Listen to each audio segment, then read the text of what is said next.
षट्षष्टितमः सर्गः। कुंभकर्ण के भय से भागे हुए वानरों का अंगद द्वारा प्रोत्साहन और आवाहन, कुंभकर्ण द्वारा वानरों का संहार, पुनः वानर सेना का पलायन और अंगद का उसे समझा बुझाकर लौटाना। महाबली कुंभकर्ण पर्वत शिखर के समान ऊंचा और विशालकाय था। वो परकोटा लांघकर बड़ी तेजी के साथ नगर से बाहर निकला। बाहर आकर पर्वतों को कपाता और समुद्र को गुंजाता हुआ सा वो उच्च स्वर से गंभीर नाद करने लगा। उसकी वो गर्जना बिजली की कड़क को भी मात कर रही थी। इंद्र, यम अथवा वरुण के द्वारा भी उसका वध होना असंभव था। उस भयानक नेत्र वाले निशाचर को आते देख सभी वानर भाग खड़े हुए। उन सबको भागते देख राजकुमार अंगद ने नल, नील, गवाक्ष और महाबली कुमुद को संबोधित करके कहा, वानर वीरों, अपने उत्तम कुलों और उन अलौकिक पराक्रम को भुलाकर साधारण बंदरों की भांति भयभीत हो तुम कहां भागे जा रहे हो? सौम्य स्वभाव वाले बहादुरों, अच्छा होगा कि तुम लौट आओ। क्यों जान बचाने के फेर में पड़े हो? ये राक्षस हमारे साथ युद्ध करने की शक्ति नहीं रखता। ये तो इसकी बड़ी भारी विभीषिका है। इसने माया से विशाल रूप धारण करके तुम्हें डराने के लिए व्यर्थ घटाटोप फैला रखा है। अपने सामने उठी हुई राक्षसों की इस बड़ी भारी विभीषिका को हम अपने पराक्रम से नष्ट कर देंगे। अतः वानर वीरों, लौट आओ। तब वानरों ने बड़ी कठिनाई से धैर्य धारण किया और जहां तहां से एकत्र हो हाथों में वृक्ष लेकर वे रणभूमि की ओर चले। लौटने पर वे महाबली वानर मतवाले हाथियों की भांति अत्यंत क्रोध और रोष से भर गए और कुंभकर्ण के ऊपर ऊंचे ऊंचे पर्वतीय शिखरों, शिलाओं तथा खिले हुए वृक्षों से प्रहार करने लगे। उनकी मार खाकर भी कुंभकर्ण विचलित नहीं होता था। उसके अंगों पर गिरी हुई बहुतेरी शिलाएं चूर चूर हो जाती थीं और वे खिले हुए वृक्ष भी उसके शरीर से टकराते ही टूक टूक होकर पृथ्वी पर गिर पड़ते थे। उधर क्रोध से भरा हुआ कुंभकर्ण भी अत्यंत सावधान हो महाबली वानरों की सेनाओं को उसी प्रकार रौंदने लगा जैसे बढ़ा हुआ दावानल बड़े बड़े जंगलों को जलाकर भस्म कर देता है। बहुत से श्रेष्ठ वानर खून से लथपथ हो धरती पर सो गए, जिन्हें उठाकर उसने ऊपर फेंक दिया। वे लाल फूलों से लदे हुए वृक्षों की भांति पृथ्वी पर गिर पड़े। वानर ऊंची नीची भूमि को लांघते हुए जोर जोर से भागने लगे। वे आगे पीछे और अगल बगल में कहीं भी दृष्टि नहीं डालते थे। कोई समुद्र में गिर पड़े और कोई आकाश में ही उड़ते रह गए। उस राक्षस ने खेल खेल में ही जिन्हें मारा, वे वीर वानर जिस मार्ग से समुद्र पार करके लंका में आए थे उसी मार्ग से भागने लगे। भय के मारे वानरों के मुख की कांति फीकी पड़ गई। वे नीची जगह देख देख कर भागने और छिपने लगे। कितने ही रीछ वृक्षों पर जा चढ़े और कितनों ने पर्वतों की शरण ली।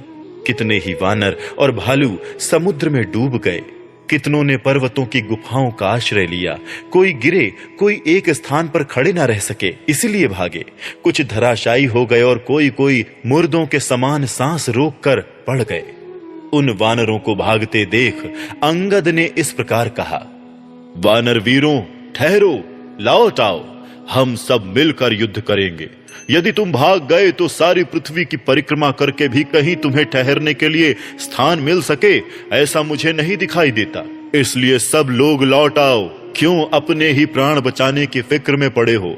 तुम्हारे वेग और पराक्रम को कोई रोकने वाला नहीं है। यदि तुम हथियार डालकर भाग जाओगे तो तुम्हारी स्त्रियां ही तुम लोगों का उपहास करेंगी और वो उपहास जीवित रहने पर भी तुम्हारे लिए मृत्यु के समान दुखदाई होगा। तुम सब लोग महान और बहुत दूर तक फैले हुए श्रेष्ठ कुल में उत्पन्न हुए हो, फिर साधारण वानरों की भांति भयभीत होकर कहां भागे जा रहे हो? यदि तुम पराक्रम छोड़कर भय के कारण भागते हो तो निश्चय ही अनार्य समझे जाओगे। तुम जन समुदाय में बैठकर जो डींग हांका करते थे कि हम बड़े प्रचंड वीर हैं और स्वामी के हितैषी हैं, तुम्हारी ये सब बातें आज कहां चली गईं? जो सत्पुरुषों द्वारा धिक्कृत होकर भी जीवन धारण करता है, उसके उस जीवन को धिक्कार है। इस तरह के निंदात्मक वचन कायरों को सदा सुनने पड़ते हैं। इसलिए तुम लोग भय छोड़ो और सत्पुरुषों द्वारा सेवित मार्ग का आश्रय लो। यदि हम लोग अल्पजीवी हों और शत्रु के द्वारा मारे जाकर रणभूमि में सो जाएं, तो हमें उस ब्रह्मलोक की प्राप्ति होगी जो कुयोगियों के लिए परम दुर्लभ है। वानरों, यदि युद्ध में हमने शत्रु को मार गिराया तो हमें उत्तम कीर्ति मिलेगी, और यदि स्वयं ही मारे गए तो हम वीर लोक के वैभव का उपभोग करेंगे। श्री रघुनाथ जी के सामने जाने पर कुंभकर्ण जीवित नहीं लौट सकेगा। ठीक उसी तरह जैसे प्रज्वलित अग्नि के पास पहुंचकर पतंग भस्म हुए बिना नहीं रह सकता। यदि हम लोग प्रख्यात वीर होकर भी भागकर अपने प्राण बचाएंगे और अधिक संख्या में होकर भी एक योद्धा का सामना नहीं कर सकेंगे तो हमारा यश मिट्टी में मिल जाएगा। सोने का बाजूबंद धारण करने वाले शूरवीर अंगद जब ऐसा कह रहे थे, उस समय उन भागते हुए वानरों ने उन्हें ऐसा उत्तर दिया जिसकी शौर्य संपन्न योद्धा सदा निंदा करते हैं। वे बोले, राक्षस कुंभकर्ण ने हमारा घोर संहार मचा रखा है, अतः ये ठहरने का समय नहीं है। हम जा रहे हैं क्योंकि हमें अपनी जान प्यारी है। इतनी बात कहकर भयानक नेत्र वाले भीषण कुंभकर्ण को आते देख उन सब वानर यूथपतियों ने विभिन्न दिशाओं की शरण ली। तब उन भागते हुए सभी वीर वानरों को अंगद ने सांत्वना और आदर सम्मान के द्वारा लौटाया। बुद्धिमान वालीपुत्र ने उन सब को प्रसन्न कर लिया। वे सब वानर यूथपति सुग्रीव की आज्ञा की प्रतीक्षा करते हुए खड़े हो गए। तदनंतर ऋषभ, शरभ, मैंद, धूम्र, नील, कुमुद, सुषेण, गवाक्ष, रंभ, तार, द्विविद, पनस और वायुपुत्र हनुमान आदि श्रेष्ठ वानर वीर तुरंत ही कुंभकर्ण का सामना करने के लिए रण क्षेत्र की ओर बढ़े। सप्तषष्टितमः सर्गः। कुंभकर्ण का भयंकर युद्ध और श्री राम के हाथ से उसका वध। अंगद के ये वचन सुनकर वे सब विशालकाय वानर मरने मारने का निश्चय करके युद्ध की इच्छा से लौटे थे। महाबली अंगद ने उनके पूर्व पराक्रमों का वर्णन करके अपने वचनों द्वारा उन्हें सुदृढ़ एवं बल विक्रम संपन्न बनाकर खड़ा कर दिया था। अब वे वानर मरने का निश्चय करके बड़े हर्ष के साथ आगे बढ़े और जीवन का मोह छोड़कर अत्यंत भयंकर युद्ध करने लगे। उन विशालकाय वानर वीरों ने वृक्ष तथा बड़े बड़े पर्वत शिखर लेकर तुरंत ही कुंभकर्ण पर धावा किया, परंतु अत्यंत क्रोध से भरे हुए विक्रमशाली महाकाय कुंभकर्ण ने गदा उठाकर शत्रुओं को घायल करके उन्हें चारों ओर बिखेर दिया। कुंभकर्ण की मार खाकर 8,700 वानर तत्काल धराशायी हो गए। वो 16, 8, 10, 20 और 30 वानरों को अपनी दोनों भुजाओं से समेट लेता और जैसे गरुण सर्पों को खाता है उसी प्रकार अत्यंत क्रोधपूर्वक उनका भक्षण करता हुआ सब ओर दौड़ता फिरता था। उस समय वानर बड़ी कठिनाई से धैर्य धारण करके इधर उधर से एकत्र हुए और वृक्ष तथा पर्वत शिखर हाथ में लेकर संग्राम भूमि में डटे रहे। तत्पश्चात मेघ के समान विशाल शरीर वाले वानर शिरोमणि द्विविद ने एक पर्वत उठाकर पर्वत शिखर के समान ऊंचे कुंभकर्ण पर आक्रमण किया। उस पर्वत को उखाड़कर द्विविद ने कुंभकर्ण के ऊपर फेंका, किंतु वो उस विशालकाय राक्षस तक न पहुंचकर उसकी सेना में जा गिरा। उस पर्वत शिखर ने राक्षस सेना के कितने ही घोड़ों, हाथियों, रथों, गजराजों तथा दूसरे राक्षसों को भी कुचल डाला। उस समय वो महान युद्ध स्थल जिसमें शैल शिखर के वेग से कितने ही घोड़े और सारथी कुचल गए थे, राक्षसों के रुधिर से गीला हो गया।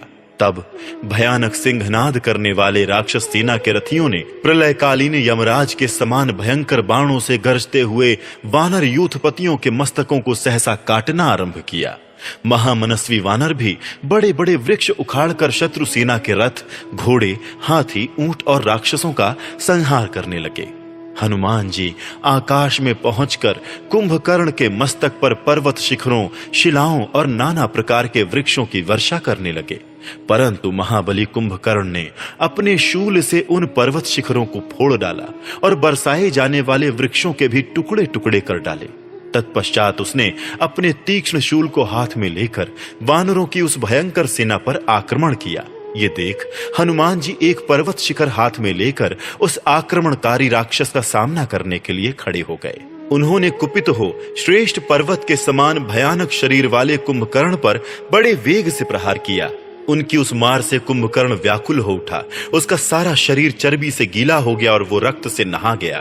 फिर तो उसने भी बिजली के समान चमकते हुए शूल को घुमाकर जिसके शिखर पर आग जल रही हो, उस पर्वत के समान हनुमान जी की छाती में उसी तरह मारा जैसे स्वामी कार्तिकेय ने अपनी भयानक शक्ति से क्रौंच पर्वत पर आघात किया था।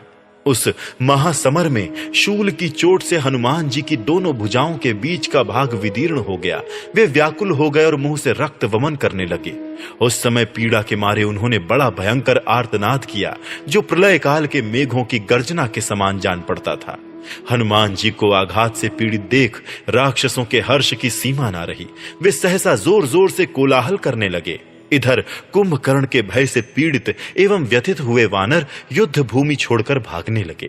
ये देख बलवान नील ने वानर सेना को धैर्य बंधाने एवं सुस्थिर रखने के लिए बुद्धिमान कुंभकर्ण पर एक पर्वत का शिखर चलाया। उस पर्वत शिखर को अपने ऊपर आता देख कुंभकर्ण ने उस पर मुक्के से आघात किया। उसका मुक्का लगते ही वो शिखर चूर चूर होकर बिखर गया और आग की चिंगारियां तथा लपटें निकालता हुआ पृथ्वी पर गिर पड़ा। इसके बाद ऋषभ, शरभ, नील, गवाक्ष और गंधमादन इन 5 प्रमुख वानर वीरों ने कुंभकर्ण पर धावा किया। वे महाबली वीर चारों ओर से घेर कर युद्ध स्थल में महाकाय कुंभकर्ण को पर्वतों, वृक्षों, थप्पड़ों, लातों और मुक्कों से मारने लगे। यद्यपि ये लोग बड़े जोर जोर से प्रहार करते थे, तथापि उसे ऐसा जान पड़ता था मानो कोई धीरे से छू रहा हो। अतः इनकी मार से उसे तनिक भी पीड़ा नहीं हुई। उसने महान वेगशाली ऋषभ को अपनी दोनों भुजाओं में भर लिया। कुंभकर्ण की दोनों भुजाओं से दबकर पीड़ित हुए भयंकर वानर शिरोमणि ऋषभ के मुंह से खून निकलने लगा और वे पृथ्वी पर गिर पड़े। तदनंतर उस समर भूमि में इंद्रद्रोही कुंभकर्ण ने शर्भ को मुक्के से मारकर नील को घुटने से रगड़ दिया और गवाक्ष को थप्पड़ से मारा। फिर क्रोध से भरकर उसने गंधमादन को बड़े वेग से लात मारी। उसके प्रहार से व्यथित हुए वानर मूर्छित हो गए और रक्त से नहा उठे। फिर कटे हुए पलाश वृक्ष की भांति पृथ्वी पर गिर पड़े। उन महामनस्वी प्रमुख वानरों के धराशायी हो जाने पर हजारों वानर एक साथ कुंभकर्ण पर टूट पड़े। पर्वत के समान प्रतीत होने वाले वे समस्त महाबली वानर उस पर्वताकार राक्षस के ऊपर चढ़ गए और उछल उछल कर उसे दांतों से काटने लगे। वे वानर शिरोमणि नखों, दांतों, मुक्कों और हाथों से महाबाहु कुंभकर्ण को मारने लगे। जैसे पर्वत अपने ऊपर उगे हुए वृक्षों से सुशोभित होता है, उसी प्रकार सहस्त्रों वानरों से व्याप्त हुआ वो पर्वताकार राक्षस वीर अद्भुत शोभा पाने लगा। जैसे गरुण सर्पों को अपना आहार बनाते हैं, उसी तरह अत्यंत कुपित हुआ वो महाबली राक्षस समस्त वानरों को दोनों हाथों से पकड़ पकड़ कर भक्षण करने लगा।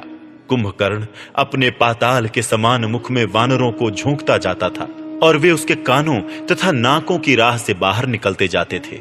अत्यंत क्रोध से भरकर वानरों का भक्षण करते हुए पर्वत के समान विशालकाय उस राक्षस राज ने समस्त वानरों के अंग भंग कर डाले। रणभूमि में रक्त और मांस की कीच मचाता हुआ वो राक्षस बढ़ी हुई प्रलयाग्नि के समान वानर सेना में विचरने लगा। शूल हाथ में लेकर संग्राम भूमि में विचरता हुआ महाबली कुंभकर्ण वज्रधारी इंद्र और पाशधारी यमराज के समान जान पड़ता था।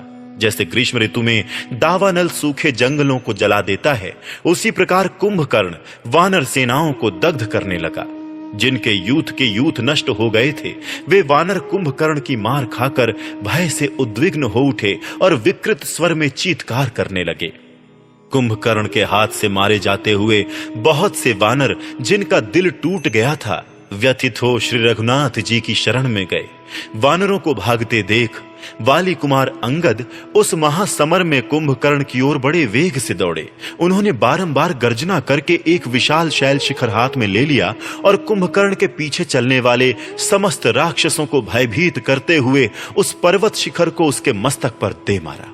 मस्तक पर उस पर्वत शिखर की चोट खाकर इंद्रद्रोही कुंभकर्ण उस समय महान क्रोध से जल उठा और उस प्रहार को सहन ना कर सकने के कारण बड़े वेग से वाली पुत्र की ओर दौड़ा।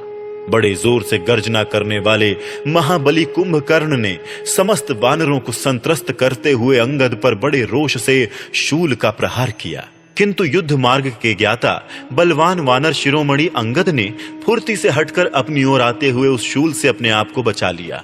साथ ही बड़े वेग से उछलकर उन्होंने उसकी छाती में एक थप्पड़ मारा। क्रोध पूर्वक चलाए हुए उस थप्पड़ की मार खाकर वो पर्वताकार राक्षस मूर्छित हो गया। थोड़ी देर में जब उसे होश हुआ, तब उस अत्यंत बलशाली राक्षस ने भी बाएं हाथ से मुक्का बांधकर अंगद पर प्रहार किया, जिससे वे अचेत होकर पृथ्वी पर गिर पड़े। वानर प्रवर अंगद के अचेत एवं धराशायी हो जाने पर कुंभकर्ण वही शूल लेकर सुग्रीव की ओर दौड़ा। महाबली कुंभकर्ण को अपनी ओर आते देख वीर वानर राज सुग्रीव तत्काल ऊपर की ओर उछले। महाकपि सुग्रीव ने एक पर्वत शिखर को उठा लिया और उसे घुमाकर महाबली कुंभकर्ण पर वेग पूर्वक धावा किया। वानर सुग्रीव को आक्रमण करते देख कुंभकर्ण अपने सारे अंगों को फैलाकर उन वानर राज के सामने खड़ा हो गया। कुंभकर्ण का सारा शरीर वानरों के रक्त से नहा उठा था। वो बड़े बड़े वानरों को खाता हुआ उनके सामने खड़ा था। उसे देखकर सुग्रीव ने कहा, राक्षस, तुमने बहुत से वीरों को मार गिराया, अत्यंत दुष्कर कर्म कर दिखाया और कितने ही सैनिकों को अपना आहार बना लिया। इससे तुम्हें शौर्य का महान यश प्राप्त हुआ है। अब इन वानरों की सेना को छोड़ दो। इन साधारण बंदरों से लड़कर क्या करोगे? यदि शक्ति हो तो मेरे चलाए हुए इस पर्वत की एक ही चोट सह लो। वानर राज की ये सत्व और धैर्य से युक्त बात सुनकर राक्षस प्रवर कुंभकर्ण बोला, वानर, तुम प्रजापति के पौत्र, ऋक्ष रजा के पुत्र तथा धैर्य एवं पौरुष से संपन्न हो, इसीलिए इस तरह गरज रहे हो। कुंभकर्ण की ये बात सुनकर सुग्रीव ने उस शैल शिखर को घुमाकर सहसा उसके ऊपर छोड़ दिया। वो वज्र और अशनि के समान था। उसके द्वारा उन्होंने कुंभकर्ण की छाती में गहरी चोट पहुंचाई, किंतु उसके विशाल वक्षस्थल से टकराकर वो शैल शिखर सहसा चूर चूर हो गया। ये देख वानर तत्काल विषाद में डूब गए और राक्षस बड़े हर्ष के साथ गर्जना करने लगे। उस पर्वत शिखर की चोट खाकर कुंभकर्ण को बड़ा क्रोध हुआ। वो रोष से भरकर मुंह फैलाकर जोर जोर से गर्जना करने लगा। फिर उसने बिजली के समान चमकने वाले उस शूल को घुमाकर सुग्रीव के वध के लिए चलाया। कुंभकर्ण के हाथ से छूटे हुए उस तीखे शूल को, जिसके डंडे में सोने की लड़ियां लगी हुई थीं, वायुपुत्र हनुमान ने शीघ्र उछलकर दोनों हाथों से पकड़ लिया और उसे वेगपूर्वक तोड़ डाला। वो महान शूल 1000 भार काले लोहे का बना हुआ था, जिसे हनुमान जी ने बड़े हर्ष के साथ अपने घुटनों में लगाकर तत्काल तोड़ दिया। हनुमान जी के द्वारा शूल को तोड़ा गया देख वानर सेना बड़े हर्ष से भरकर बारंबार सिंहनाद करने लगी और चारों ओर दौड़ लगाने लगी। परंतु वो राक्षस भय से थर्रा उठा। उसके मुख पर उदासी छा गई और वनचारी वानर अत्यंत प्रसन्न हो सिंहनाद करने लगे। उन सब ने शूल को खंडित हुआ देख पवन कुमार हनुमान जी की भूरी भूरी प्रशंसा की। इस प्रकार उस शूल को भग्न हुआ देख महाकाय राक्षस राज कुंभकर्ण को बड़ा क्रोध हुआ और उसने लंका के निकटवर्ती मलय पर्वत का शिखर उठाकर सुग्रीव के निकट जा उन पर दे मारा। उस शैल शिखर से आहत हो वानर राज सुग्रीव अपनी सुध बुध खो बैठे और युद्ध भूमि में गिर पड़े। उन्हें अचेत होकर पृथ्वी पर पड़ा देख निशाचरों को बड़ी प्रसन्नता हुई और वे रण क्षेत्र में सिंहनाद करने लगे। तदनंतर कुंभकर्ण ने युद्ध स्थल में अद्भुत एवं भयानक पराक्रम प्रकट करने वाले वानर राज सुग्रीव के पास जाकर उन्हें उठा लिया और जैसे प्रचंड वायु बादलों को उड़ाकर ले जाती है, उसी तरह वो उन्हें हर ले गया। कुंभकर्ण का स्वरूप मेरु पर्वत के समान जान पड़ता था।